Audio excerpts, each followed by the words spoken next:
దేవుని స్తోత్రం. ఈ అవకాశం ఇచ్చిన దేవాదేవునికి వందనాలు. అలాగే దైవజనులకు మరియు సంఘానికి ప్రత్యేక వందనాలు.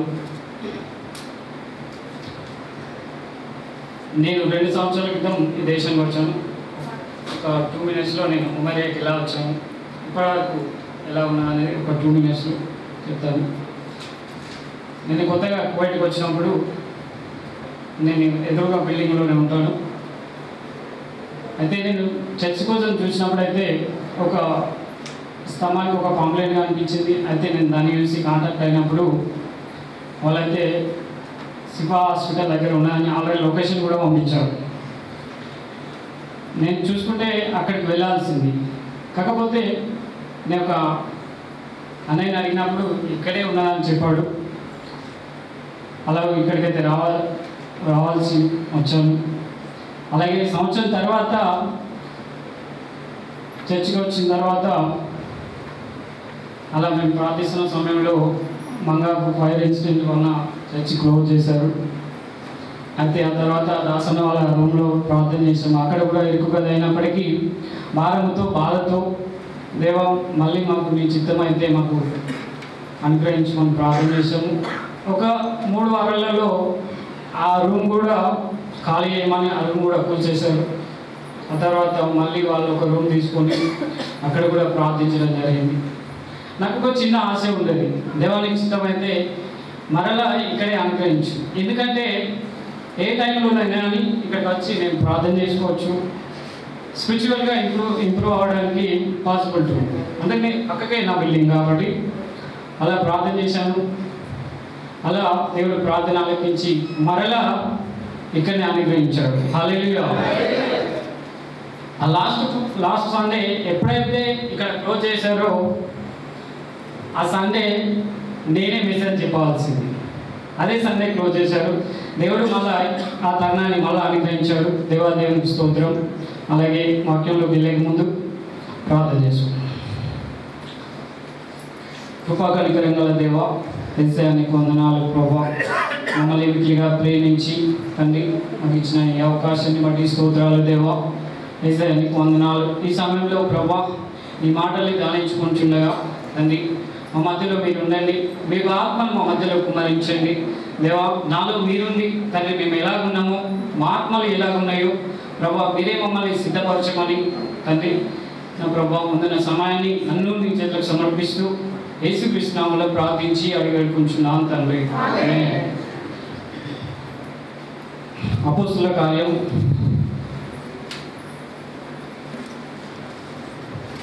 20వ అధ్యాయం 7-8 వచనాలు చదువుకుందాం.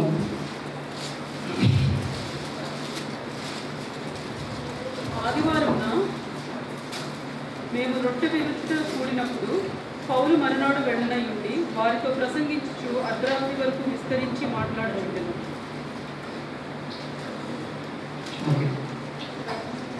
పౌలు గారు తన సువార్త పరిచర్యలో శ్రమల మార్గం గుండా సువార్త ప్రకటించుచు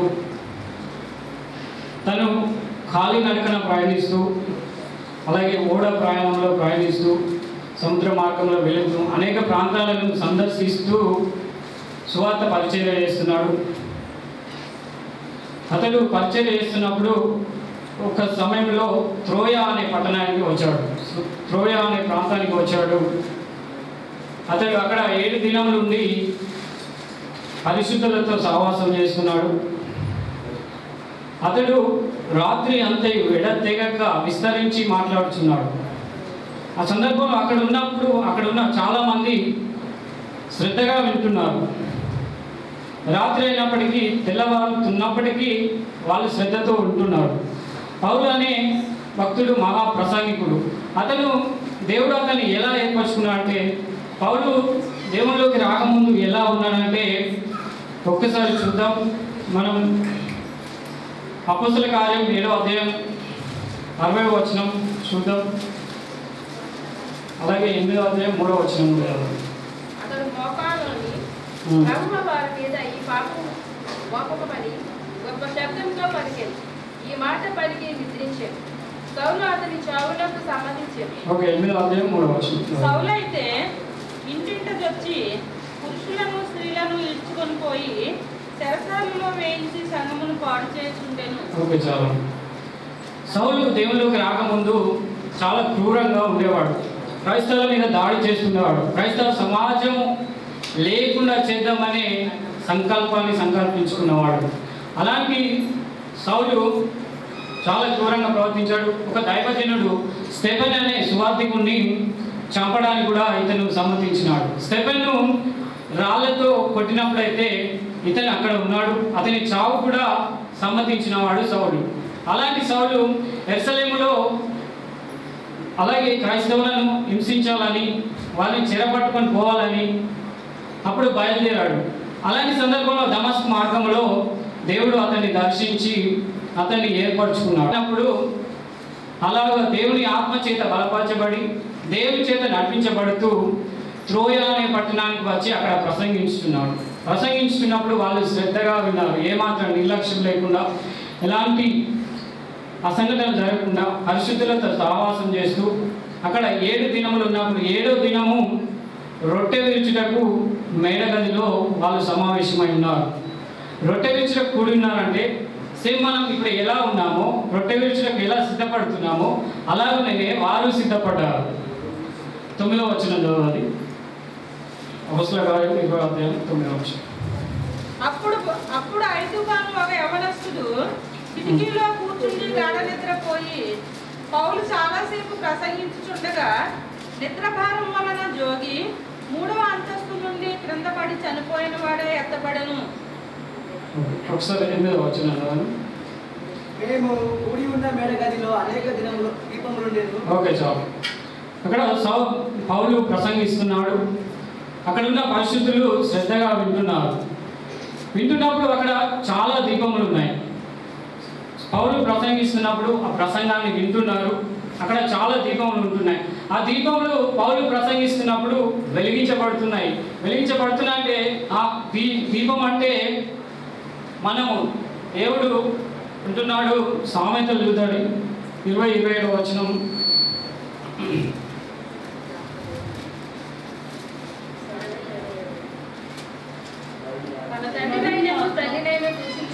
నరుని ఆత్మ యెహోవా పెట్టిన దీపము, అది అంతరంగములన్నీ శోధించు. ఓకే, చాలా.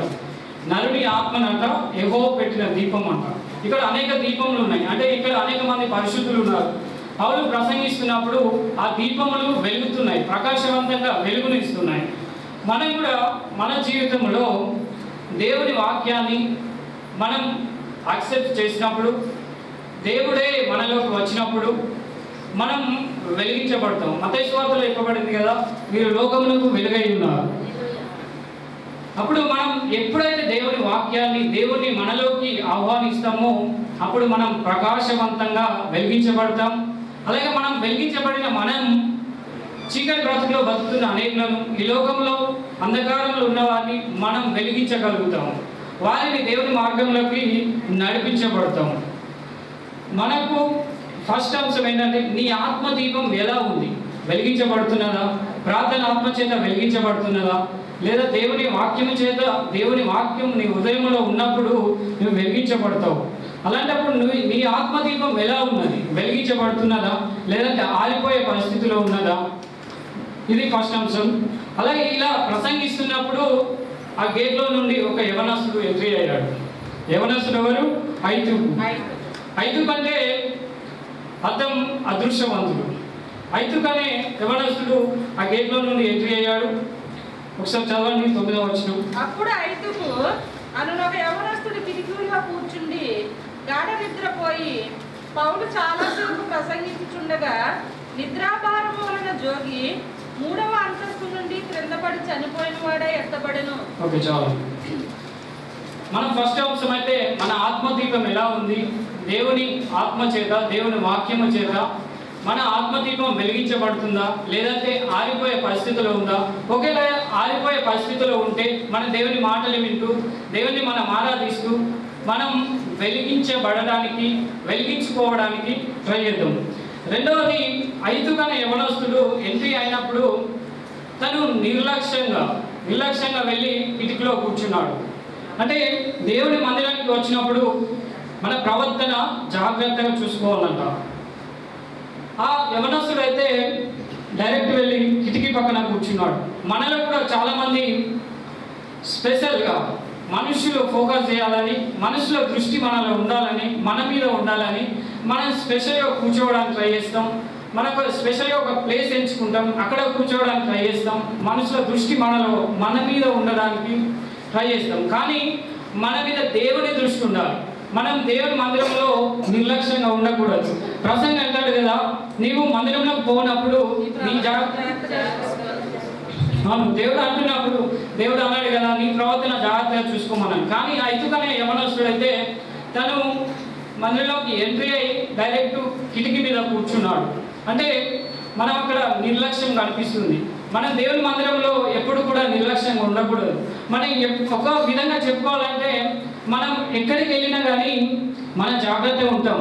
ఫర్ ఎగ్జాంపుల్ మనం కువైట్కి రావాలనుకుంటే ఒక 3-4 మంత్స్ 5-6 నెలల నుండే మనం సిద్ధపడతాం. అలాగే దైవజనులు కూడా చెప్తాం, అయ్యా మేము రావాలనుకుంటున్నాం, ప్రార్థన చేయండి, ఏది కూడా మిస్ కాకుండా ఎయిర్పోర్ట్లో అన్నిట్లలో దేవుడు తోడుగా ఉండాలని ప్రార్థన చేయమంటాం. కాకపోతే మనం దేవుని సన్నిధికి వచ్చినప్పుడు మన ప్రవర్తన జాగ్రత్తగా చూసుకోవాలి. దేవుని సన్నిధిలో మనం ఎప్పుడు కూడా నిర్లక్ష్యంగా ఉండకూడదు. ఇది రెండవది వచ్చేసి దేవుని మందిరంలో నీ ప్రవర్తన ఎలా ఉంది, నిర్లక్ష్యంగా ఉందా, జాగ్రత్తగా చూసుకొని సరి చేసుకోమంటున్నావు దేవుడు. అలాగే అతను యవనస్తుడు డైరెక్ట్ వెళ్ళి కిటికీ మీద కూర్చున్నాడు. కిటికీ అంటే మనకి ఇక్కడ కిటికీ అనుభవం ద్విమనస్సు, అంటే 2 మనస్సులు ఇక్కడ కనిపిస్తున్నాయి. కిటికీలో కూర్చున్నప్పుడు మనం లోకంను చూస్తాం, ఇటు దేవుని వైపు చూస్తాం. కిటికీ ఓపెన్ ఉన్నప్పుడు, కిటికీ మీద కూర్చున్నప్పుడు మన సగం దృష్టి అటు బయట ఉంటుంది, అలాగే ఇటు లోపల ఉంటుంది. అలా ఉండకూడదు. దేవుడు అంటున్నాడు కదా ప్రకటన గ్రంథంలో, నువ్వు వెచ్చగానే ఉండు, చల్లగానే ఉండు, నిలువెచ్చగా ఉంటే నేను నిన్ను ఉమ్మేస్తాను అంటున్నాడు. అలాగే మనం ఎప్పుడు కూడా ద్విమనస్సు కలిగి ఉండకూడదు. ద్విమనస్సు కలిగి ఉంటే మనం అది బాగుపడలేము.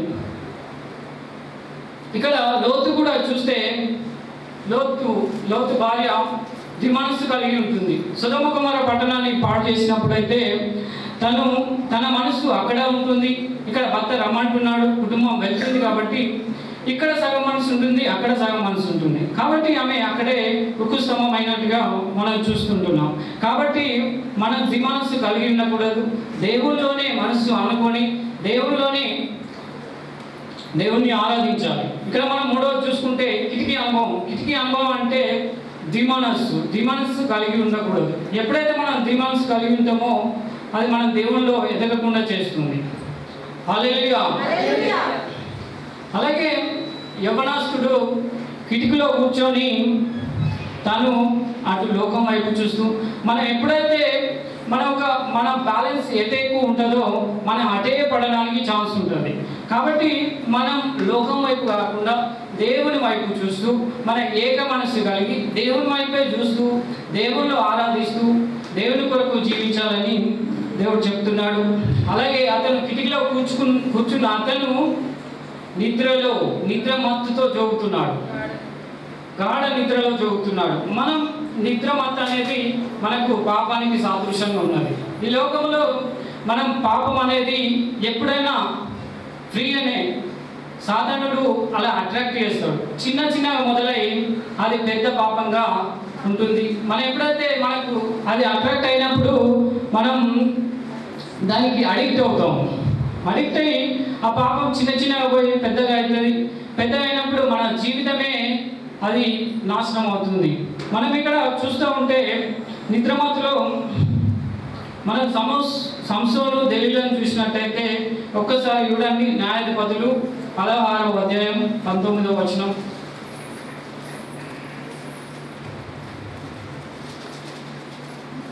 ఆమె తన తొడ మీద అతని నిద్రపుచ్చి ఒక మనుషుని పిలిపించి వాని చేత అతని తల మీద 7 జడలను క్షౌరము చేయించి అతని బాధించుటకు మొదలుపెట్టింది. ఓకే చాలు. ఇక్కడ ఆమె కాళ్ళ మీద నిద్ర కూర్చి, అంటే తనను మత్తునిగా చేసి, మనం ఎప్పుడైతే నిద్రలో ఉంటామో మనల్ని ఏమి చేసినా మనకు స్పర్శ ఉండదు. కాబట్టి మన నిద్ర అనే భావంలో మనం ఎప్పుడైతే డీప్గా వెళ్తామో మనకి ఈ లోకంలో పాపంలో ఉండినప్పుడు మనకి ఎవరు ఏమి చెప్పినా, రైట్ థింగ్ చెప్పినా, సత్యం చెప్పినా మనకు అది ఎక్కదు, మైండ్కి ఎక్కదు. కాబట్టి మనం పాపంలోనే వెళ్ళిపోతూ ఉంటాం. మనం చాలా సందర్భాల్లో నిద్రమత్తులో ఉండి డ్రైవింగ్ చేసినప్పుడు కూడా చాలా సందర్భాల్లో యాక్సిడెంట్ అవుతాయి. ప్రాణాలు కోల్పోయిన వారు కూడా చాలామంది ఉంటారు.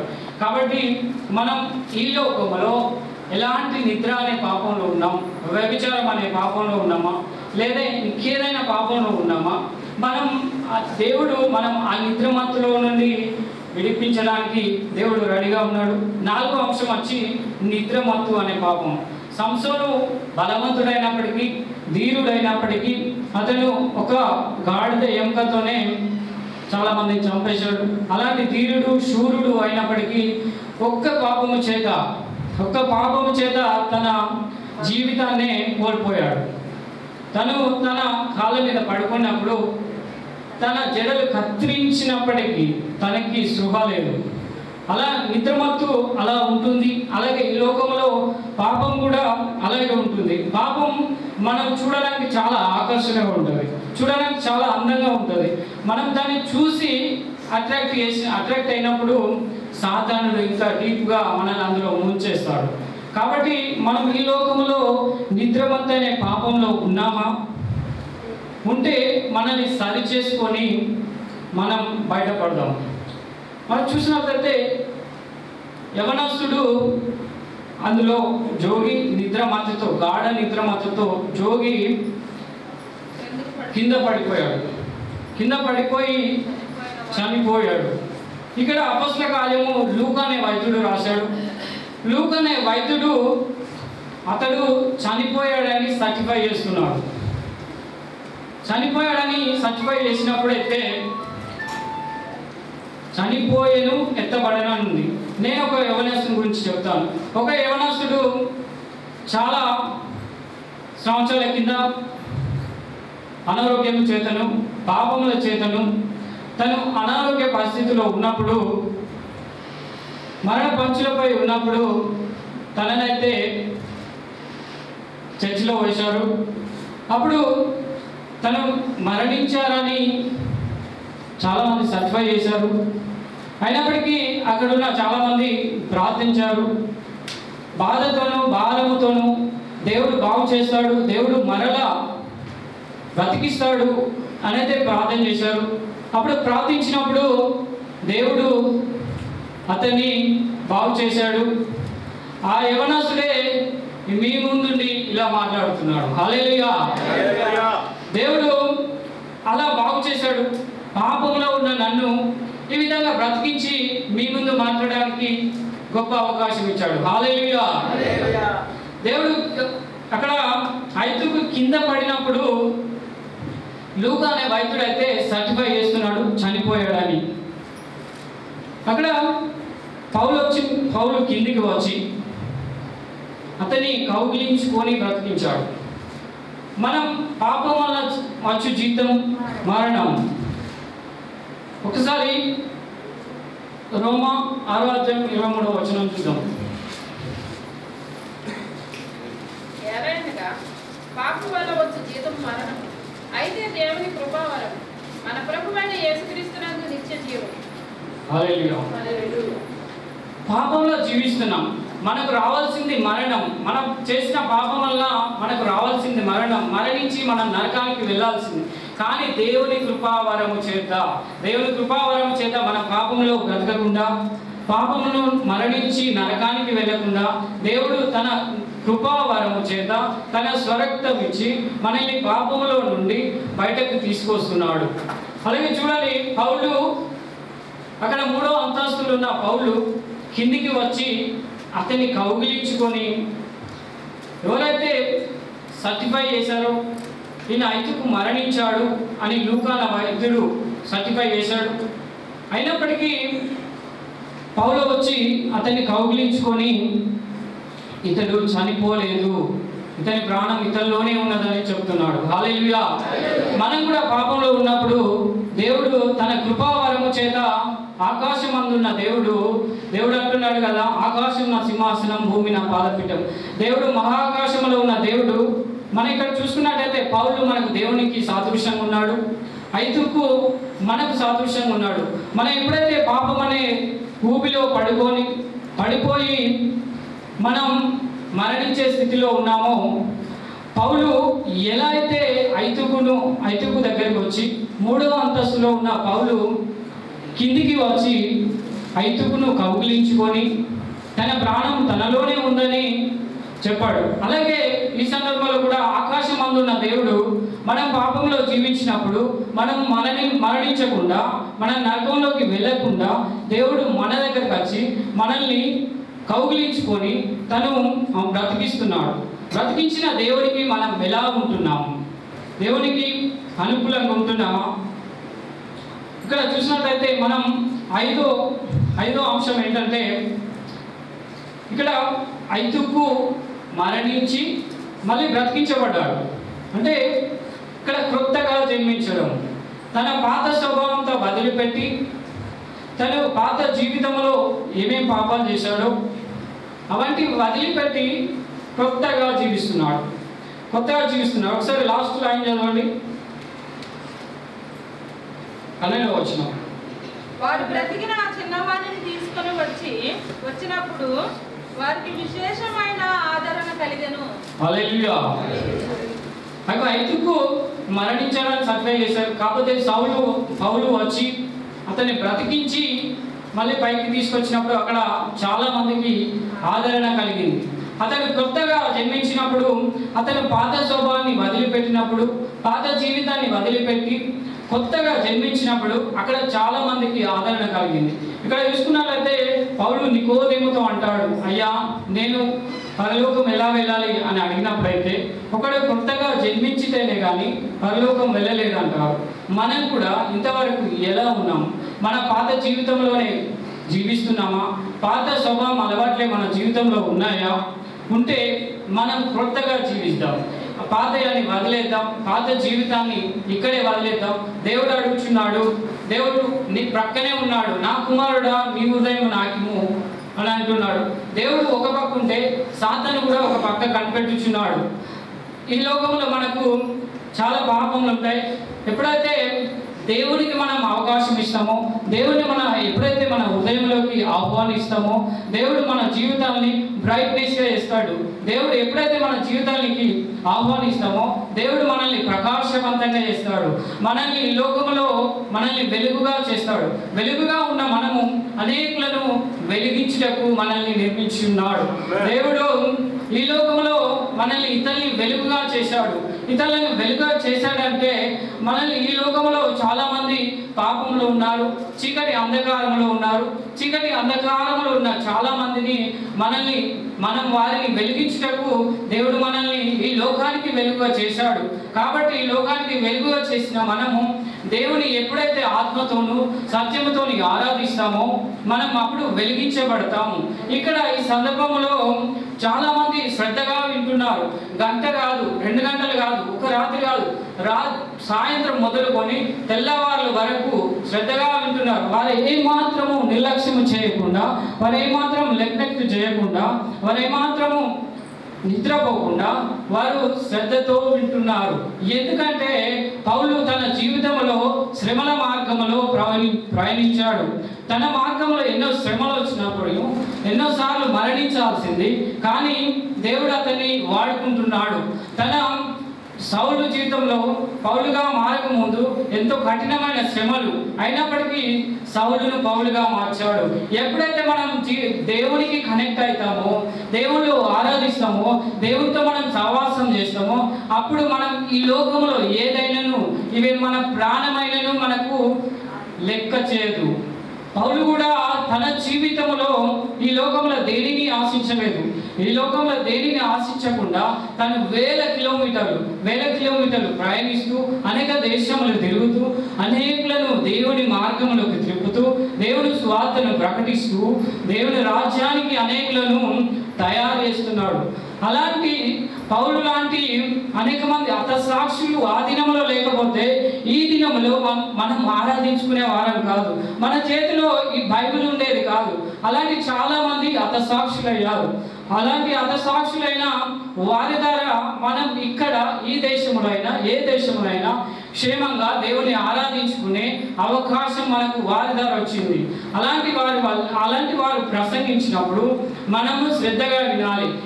ఇక్కడ కూడా మన మందిరంలో కానీ ఎక్కడైనాను చాలామంది దైవజనులు వచ్చినప్పుడు మనం చాలా నిర్లక్ష్యంగా ఉంటాము. ఒక 10 నిమిషాలు లేట్ అయినా కానీ, ఒక అర్ధగంట లేట్ అయినా కానీ మనం చాలా విసుగుంటాము. ఇంకా ముగిస్తలేరు, ఇంకెంతసేపు అనే ఆతృతలో ఉంటాము. అక్కడైతే చూడండి,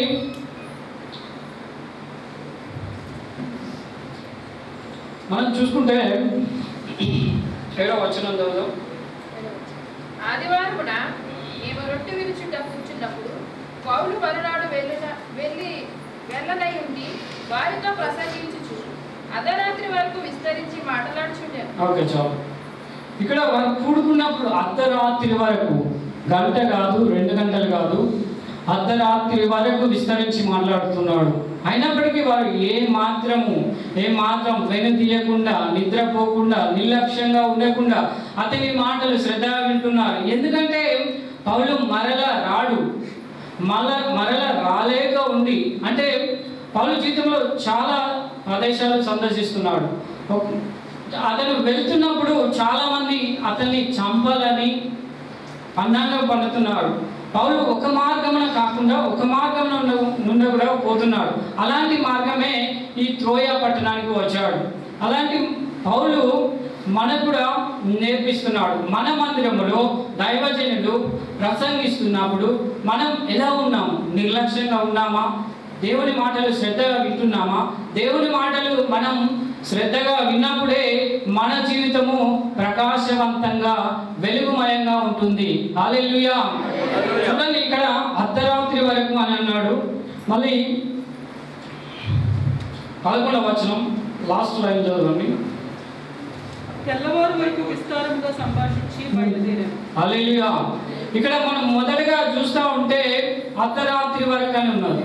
మనం ఎప్పుడైతే వినేవాళ్ళు శ్రద్ధగా ఉంటారో మనం ఇంకా చెప్పడానికి, ఇంకా ప్రసంగించడానికి మనకి ఇంకా ఆసక్తి ఉంటుంది. అలా పౌలు ప్రసంగిస్తున్నప్పుడు వాళ్ళు శ్రద్ధగా విన్నప్పటికీ, వాళ్ళు శ్రద్ధతో ఆసక్తితో విన్నప్పుడు అర్ధరాత్రి వరకు కాదు, తెల్లవార్ల వరకు ప్రసంగించుచున్నాడు. అలా తెల్లవార్ల వరకు ప్రసంగించినప్పుడైతే వాళ్ళు ఏమాత్రం వెనుతీయకుండా దేవుని మాటల్ని, దేవుని శక్తిని ఆసక్తితో ఉంటున్నారు. అలా విన్నప్పుడే మనం ఒక దీపము వలె ప్రకాశిస్తాము. ఒక దీపం వలె ప్రకాశించినప్పుడే మనకు దేవుని ఆశీర్వాదం ఉంటుంది. మనం ఫస్ట్ అంశం అయితే, నీ ఆత్మదీపం ఎలా ఉంది? ఆరిపోయే పరిస్థితిలో ఉందా? లేదంటే దేవుని మాటలు వినడం ద్వారా, దేవునితో సహవాసం చేయడం ద్వారా మన ఆత్మదీపం వెలిగించబడుతుందా? ఇంతవరకు ఒకవేళ ఐతుకు అనే యవనస్తుని దీపం ఆరిపోయే పరిస్థితిలో ఉంది, కానీ మన దీపం ఎలా ఉంది?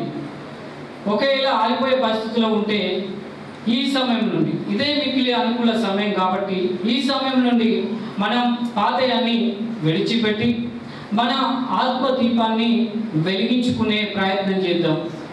అలాగే రెండవది, నీ ప్రవర్తన ఎలా ఉంది? దేవుని మందిరంలోకి వచ్చినప్పుడు చాలామంది నిర్లక్ష్యంగా ఉంటారు. మనం ఒక టైంకి రావాలని చెప్తే ఒక టైంకి వస్తారు. మనం అలా కాకుండా మన దేవుని సన్నిధిలో మన ప్రవర్తనను బాగు చేసుకుందాం. ఇప్పటి వరకు ఒకలాగున్నది కావచ్చు, మన పాత జీవితంలో ఒకలాగున్నది కావచ్చు. దేవుడు ఆజ్ఞ అంటున్నాడు కదా, మీరు దేవుని మందిరంలోకి పోయినప్పుడు మీ ప్రవర్తన జాగ్రత్తగా చూసుకోమంటున్నాడు. అలా దేవుడు చెప్పినప్పుడు మనం దేవుని మాట విన్నప్పుడే మన జీవితానికి అర్థం ఉంటుంది. దేవుని ఆజ్ఞల్ని అనుసరించినప్పుడే మన జీవితానికి ఒక అర్థం ఉంటుంది. మన ప్రవర్తనను ఇంతవరకు ఒకలా ఉన్నది కావచ్చు, ఇప్పటి వరకు ఒకలా ఉన్నది కావచ్చు. ఇక మీదట మన ప్రవర్తనను బాగు చేసుకుందాం. మన ప్రవర్తన దేవుని సన్నిధిలో, అలాగే బయట కూడా ఇతరులతో మాట్లాడుతున్నప్పుడు కూడా మనం ఒక దేవుని బిడ్డ వలె కనిపించాలి. దేవుని ప్రసన్నతను వారు చూడాలి. మనం ఎప్పుడైతే దేవుని ప్రేమను చూపిస్తామో వారు దేవుని ప్రేమను ఎరుగుతారు. క్రైస్తవులు అంటే వీర అనే స్టేజ్లో ఉంటారు. ఎప్పుడైతే మన ప్రేమను చూపిస్తామో, మనం సువార్త చెప్పకున్నా అని మన జీవితమే ఒక సువార్త కావాలి.